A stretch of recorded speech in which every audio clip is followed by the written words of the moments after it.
I think it's a beautiful challenge, you know. He's pound for pound number one. I'm going to get him back for Volk.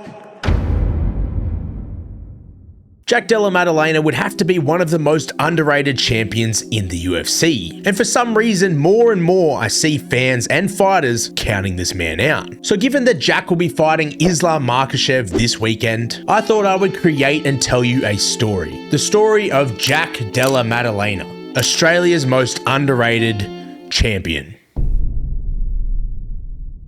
Jack was born in the year of 1996 in Perth, Western Australia. Now, Perth is a quiet, laid-back place known for its mining exports, surf spots, and these cute little fuckers. It's a place with not much to do, and so usually most Aussie teenagers take up sport as a hobby. And that's exactly what Jack did. As a kid, Jack noticed that he had a natural talent for sports, and he started playing rugby league at the age of 8 years old. He really did love the sport, but he especially loved the physicality that came with it. But more and more as Jack played football and got older, it wasn't just the physicality of rugby that he loved. It was also the raw nature of competing. And it was here in the name of competing where Jack decided to play a new game. A game called getting your ass beat by your older brother. Josh Maddalena, Jack's brother, was 2 years older than him, and he had a big love for wrestling and fighting. The two brothers were obsessed with fighting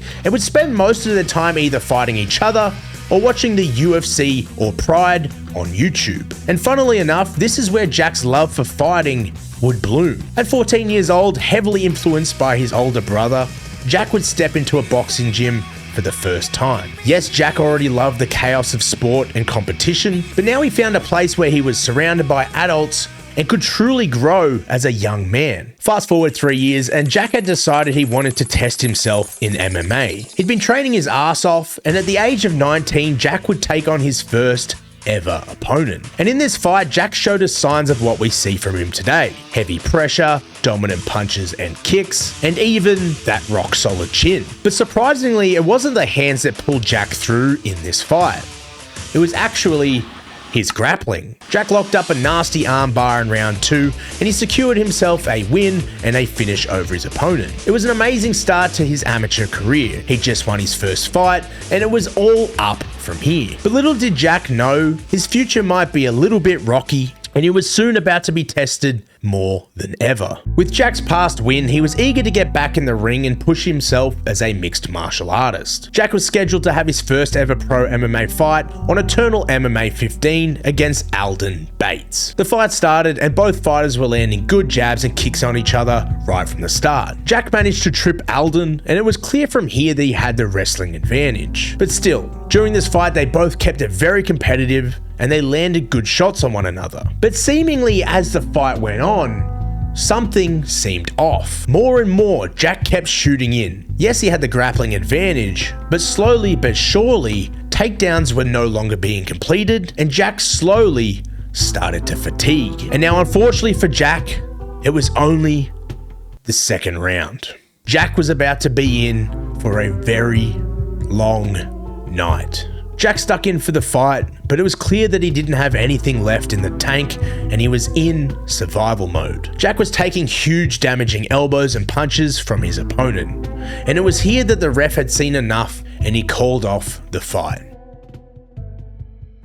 Jack at his young age was definitely gutted, and it was in an interview this year that he said this. I was in there with a pretty strong professional fighter in my debut, so I guess I just copped my licking and I copped my lesson as well. But unfortunately, it wasn't over there. The test of Jack's willpower had only just begun. Jack stepped into another pro MMA fight just 2 months after his last loss. He was ready to prove to his coach, his family, and himself that this sport was for him and that he had much, much more to prove. But again, it was just too much too soon for Jack. Jack's opponent Darcy come into this fight with a devilish, almost evil look on his face. And this, paired with a relentless grappling pressure, completely destroyed and melted JDM. Again, Jack had tasted a horrible defeat, and he felt he had so much more to prove and that he was so much better than his last 2 fighting performances. So again, Jack went back to the drawing board, and this is where him and his coach come up with an agreement. we will win the next 3 fights. The next 3 fights we will win, and then we will go from there. Now, these two might not have realized it at the time, but this single deal, this single agreement would go on to change the tide of welterweight MMA forever.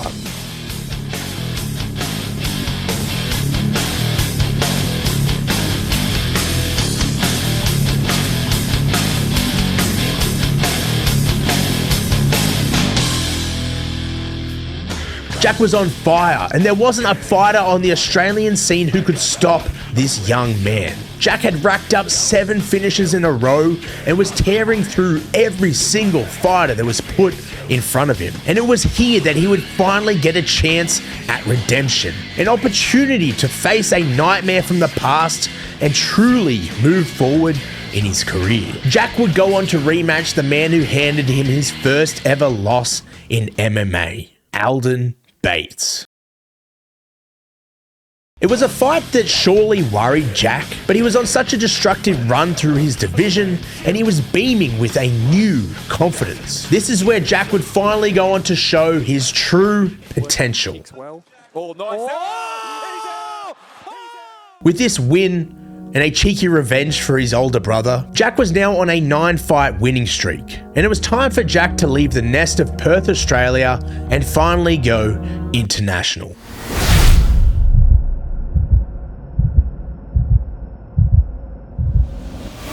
The date was September 14th, 2021. Jack had flown all the way across the world to fight Ange Looser on Dana White's Contender Series. Now, at this time, no one knew who Jack was, but soon myself and thousands of fans worldwide would soon know exactly who JDM is. Jack put on an absolute masterclass performance of boxing, and he beat down Ange Looser in a one-sided fight. There was no way Dana could deny Jack, and the UFC now had a new signing of one of the most violent welterweights in history. It was clear that his unbeaten winning streak wasn't going to stop either. Jack moved on to finish all 4 of his next UFC opponents in the first round. Jack had some of the cleanest boxing anyone had ever seen in the UFC, not just in the welterweight division. And one by one, Jack decimated everyone who stood in front of him. It was at this time the UFC decided Jack needed a solid test. And on July 8th, 2023, Jack vs. Sean Brady was set to go down. This would be Jack's toughest test to date. Brady at this point was undefeated, and he was one of the division's best wrestlers. But unfortunately for Jack and Sean, the fight would fall apart in a horrific way. The UFC 290 card has taken a hit. Just over 1 week out, and Sean Brady has been forced out of his welterweight matchup against a rising star, Jack Della Maddalena. And it was here with 1 week remaining that Jack would put out the bat signal to anyone in the welterweight division to please come fight him. Oh my god, wait, what is that? Someone's answering the call. Hello? Who is this? It's me, Basil Juicefez. JDM on short notice took on Basil Hafez, a dominant and strong grappler. It was here where they had a back and forth fight, and fans really got to see Jack get tested. And by tested, I mean Jack punched this guy's melon for 3 rounds. Jack really did dominate this fight with the striking, but still he did learn a good lesson. A lesson of not pulling the ghillie. And honestly, this was a lesson that he would need for his next fight. Because after he had this dominant win, it was time for him to have a true test. A fight against someone who was a BJJ master, and a guy who was a battle-tested UFC fighter, Gilbert Burns. Jack at this point in his career was on a 15-fight win streak, and it was hard to believe that anyone could stop him right now. But that's what makes MMA so special. In a back and forth fight where Jack suffered a broken arm, it looked as though he was soon about to be taking his first loss in MMA. Yes, Jack was moving Gilbert backwards well the whole fight and landing good shots, but Gilbert was doing a phenomenal job at neutralizing JDM with his grappling. And it was here that I thought Jack was going to lose a close decision due to control time. But this is where Jack would show his biggest talent, something you can't teach people, and that is the ability to never give up. Late in the last round, Jack would scramble out of Gilbert's grip, and Jack threw one of the deadliest knees straight into his dome piece. JDM quickly followed this up with some of the swiftest and most lethal ground and pound I've ever seen. JDM shocked the world here, and the knockout of Gilbert Burns went viral. And honestly, as a JDM fan, it was really nice to see. Jack was finally getting the recognition he deserved. He'd just taken out a dominant UFC fighter, and it was in such an extreme fashion. But somehow, still, UFC fans and fighters would still go on to underestimate JDM. But even with all of this talk, soon Jack would get an opportunity to shock the world. And soon enough, he would prove to everyone that he's one of the best Australia has to offer. Belal Muhammad was on top of the world in 2025. He just obtained the welterweight title, and he was soon set to fight Shavkat Rakhmonov. Now, Shavkat at the time was kind of the boogeyman of the welterweight division, and this fight was going to be a huge test. But unfortunately, this was the timeline that just wasn't meant to be. Shavkat would pull out of the fight due to injury, and the UFC was in desperate need of a fighter who could step in and save the fight. And this is where the once overlooked underdog JDM would finally get the biggest opportunity of his life. And on this day, with this giant opportunity in front of him, there was no way in hell he was losing.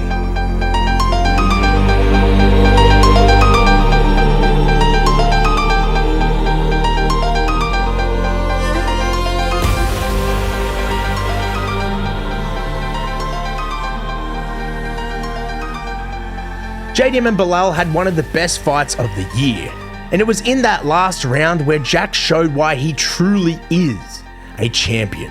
Jack never stopped moving, and he brought the fight to Belal. Even when he was held down, out of energy, and tired, JDM still finished the fight pressing forward. And this is where the judges would choose the winner, and as Bruce Buffer screamed and knew, Aussies and myself worldwide would scream in bliss. But lurking in the background sat a dark force ready to try and steal the welterweight championship for his own. Islam Makhachev, the best pound-for-pound fighter in the world, was there waiting to see who would win this fight. And with the belt wrapped around JDM's waist, he made the call to Dana White. Dana, brother, Australia have no wrestling. I'm moving up. And that brings us to right now. And oh boy, am I hyped for this weekend. We are a few days out from JDM vs Islam, and I think this will be one of the highest level MMA fights that most of us have ever witnessed. And honestly, I can't wait to see Jack shock the world. He's gonna get revenge for our fallen comrade Volkanovski. And the last thing I'll say is this. If you're watching this from the future, I'm sure that JDM will no longer be Australia's most underrated fighter. Guys, thank you very much for making it all the way to the end of the video. This is probably my longest upload to date, but I just wanted to make something special for my favorite fighter, JDM. And again, congrats JDM on the new win. If you're new here, don't forget to JDM body shot, the subscribe button and like button. Thank you very much again for your support, and I'll see you next week for a new video. Peace out.